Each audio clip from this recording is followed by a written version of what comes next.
आल्बे हाथो जोहार।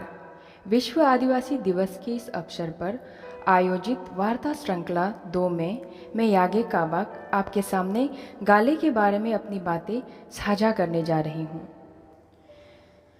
मुझे याद है चुटपन के वे दिन जब मैं अपनी माँ की गाले को, जो मेरे लिए उस समय किसी बड़े से चद्दर से कम नहीं था, कई बार उसे तह करके सही ढंग से पहनने का असफल प्रयास करती।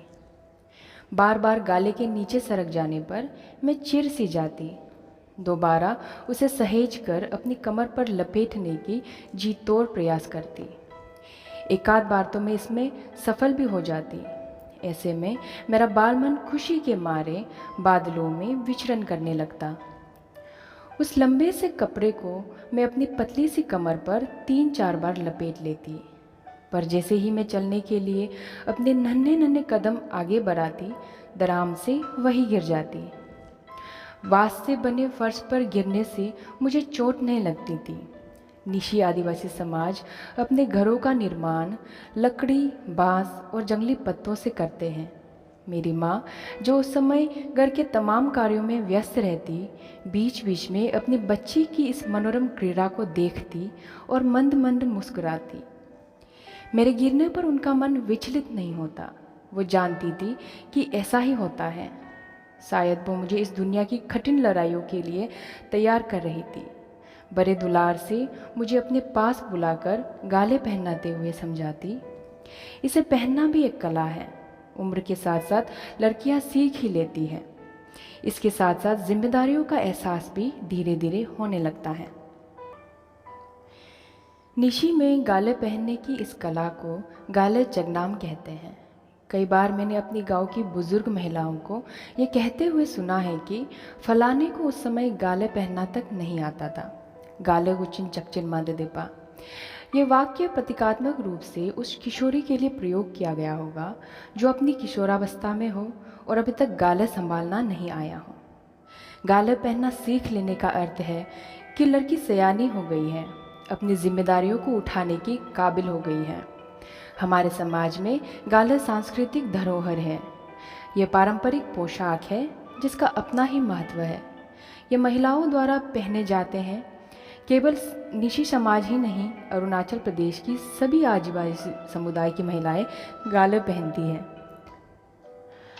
जैसे हमारे पड़ोसी राज्य असम की महिलाएं मेखला पहनती है और देश के अन्य राज्यों की महिलाएं गागरा आदि पहनती है, वैसे ही हमारे यहाँ गाले हैं। यह एक तरह की लपेटन है। यहाँ के आदिवासी समुदाय अपने अपने तत्संबंधी भाषा एवं बोली के अनुसार गाले को नाम देते हैं।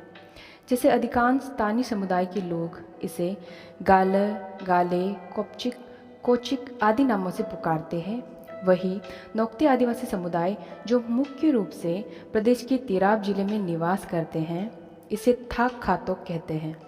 इसी प्रकार चांगलांग जिले के तांगसा आदिवासी समुदाय इसे रिंथुंग कहते हैं। मोनपा आदिवासी समुदाय में इसे सिंका कहा जाता है और मिशमी में इसे थुए, धाल, थोआ आदि नामों से भी जाना जाता है। प्राचीन काल में हमारे पूर्वज दक्षिण के पड़ोसी राज्य असम, जिसे निशी में नेपक मुर यानी मैदानी इलाका, और उत्तर के सीमांत में बसे तिब्बत, जिसे नेमा न्योक कहते हैं, उनके साथ बार्टर सिस्टम यानी वास्तु विनिमय के माध्यम से ये कपड़े लाते थे। उस समय उन कपड़ों का मूल्य बहुत अधिक माना जाता था। इसके बदले हमारे पुरखे उन्हें तरह तरह की खाद्य सामग्री, सुअर, मिथुन आदि के मांस देते थे। वर्तमान में मिथुन इस प्रदेश का राज्य पशु माना जाता है। यह भैंस की तरह दिखता है, पर इसका आकार भैंस से थोड़ा बड़ा होता है।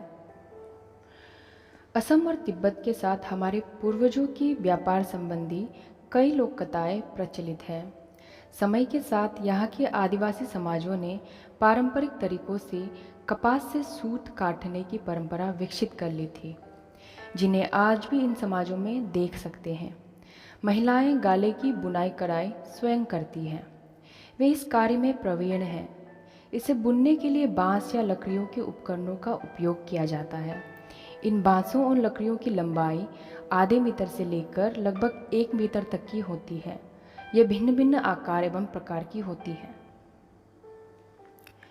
इसे बुनने के प्रारंभिक चरण में दो मोटे बांस की एक दूसरे के निश्चित दूरी पर बांध दिया जाता है। गाले की लंबाई के अनुसार ये दूरी तय की जाती है। सबसे पहले एक बांस के दोनों सिरों को किसी दीवार या खंभे की मदद से समानांतर कर बांध दिया जाता है और दूसरा बांस को अपनी गोद में जांघों के ऊपर रखे जाते हैं। इसमें सुविधा के लिए विपश्यना के आसन में बैठना पड़ता है। इसके बाद गोद में रखी बांस की एक सिरे को एक मोटी रस्सी से बांधकर उसे कमर की पीछे की ओर से ले जाते हुए उसके दूसरे सिरे से बांध लेती हैं। रस्सी की पकड़ मजबूत रखने के लिए बांस के दोनों सिरों में पतली सी नोक गड़ी जाती है।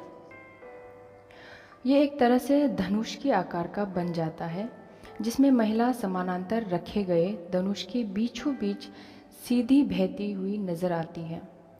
इसके बाद दोनों बांसों में स्थिरता बनाए रखने के लिए दोनों को एक मोटी रस्सी से जोड़ दिया जाता है।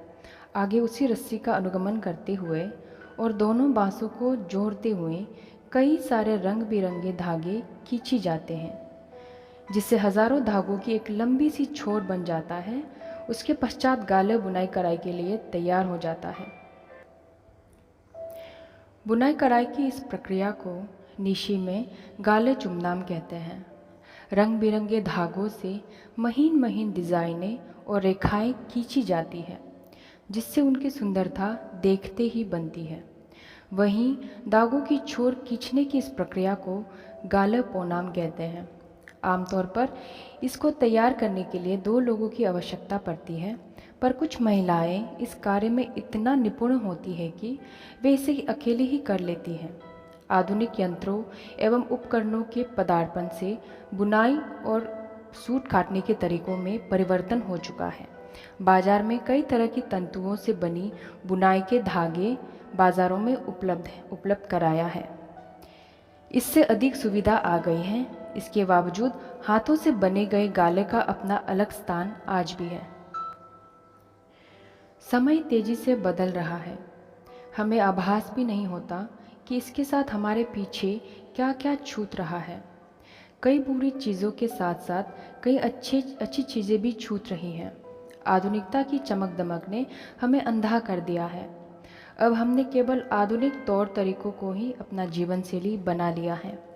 पुराने तौर तरीके अब हमें उबाऊ, आदिम और नीरस लगते हैं। अपनी संस्कृति हम भूलते जा रहे हैं। इनमें हमारी अपनी पारंपरिक पहनावों को त्यागना और उनके प्रति उदासीन भाव रखना शामिल है। लेकिन मुझे खुशी इस बात की है कि गाले समय के साथ कभी पुराना नहीं पड़ा है। कुछ सांस्कृतिक पहचान और परंपराएं जितनी पुरानी उतनी ही नवीन भी होती है। इन्हें हम जीवित परंपराएं कह सकते हैं, जो कभी नहीं मरती। इस प्रकार वो सदा हमारे साथ साथ यात्रा करती रहती हैं। समय के अनुकूल और अनुसार हमें ढलना भी है। समय और स्थान के अनुरूप पहनावा गलत नहीं है। अपनी सोच और विचार थोपना तर्कसंगत नहीं लगता। बस ज़रूरत है समय और संस्कृति में संतुलन स्थापित करते हुए आगे बढ़ना। महाकवि कालिदास भी मानते हैं, सब पुराने अच्छे नहीं होते, सब नए खराब नहीं होते। इसी तरह सचेत होकर हमें अपनी आने वाली पीढ़ी के लिए पुराने अच्छे को सहेज कर बचाए रखना है। जब हम किसी नई जगह की यात्रा करते हैं और उस जगह के स्थानीय लोगों से रूबरू होते हैं, तो सबसे पहले हमारा ध्यान अनायास ही उनके पहनावे पर ही जाता है, बाद में उनकी भाषा एवं बोली पर। अरुणाचल प्रदेश की अगर बात करें तो यहाँ के लोगों को अक्सर हिंदी में बातचीत करते हुए पाएंगे। हिंदी भाषा यह संपर्क भाषा के रूप में है, शुद्ध एवं परिष्कृत हिंदी से बहुत ही अलग।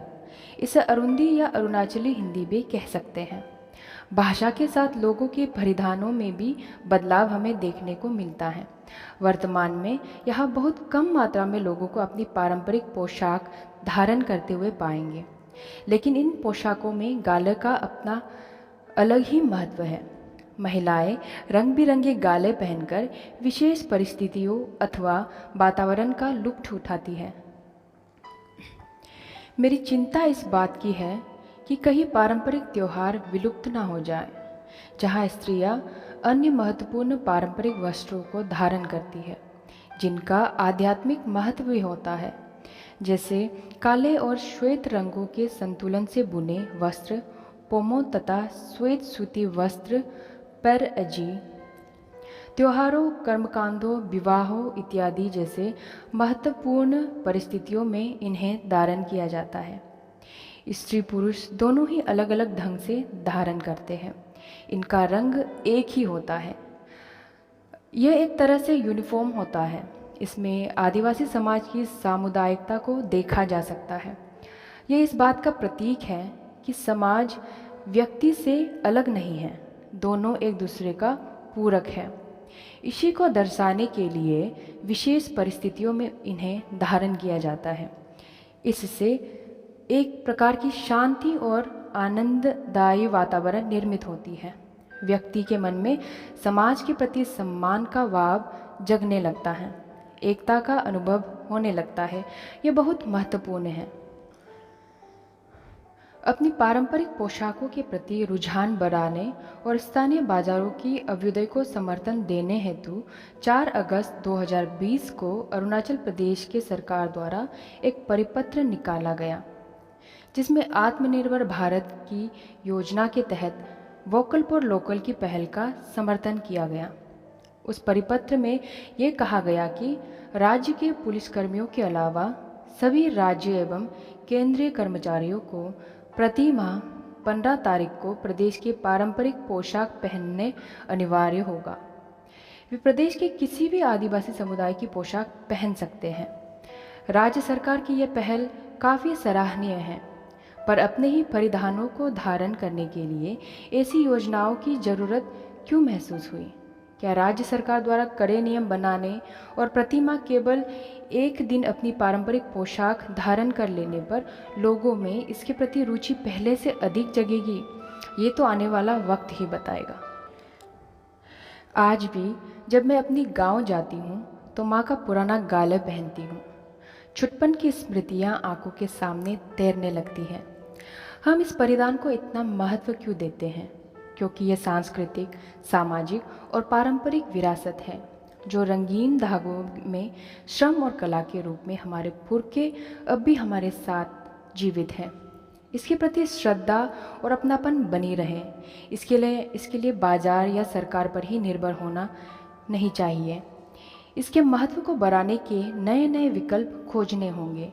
जो इस परिधान के महत्व एवं सौंदर्य को समझते हैं वे इस पर शोध कार्य करें, जागरूकता फैलाएं, इसके महत्व और सौंदर्य को लोगों को बताने का प्रयास करें। ऐसे में सरकारों को चाहिए कि शोधकर्ताओं को प्रोत्साहन दें। इसे ज़बरदस्ती सरकारी आदेश देकर लोगों में चिढ़ पैदा करने के बजाय नई पीढ़ी के मन में हम रुचि जगा सकते हैं। जिस प्रकार मेरी माँ ने गाले पहनना सिखाया, ठीक वैसे ही काम किया जा सकता है।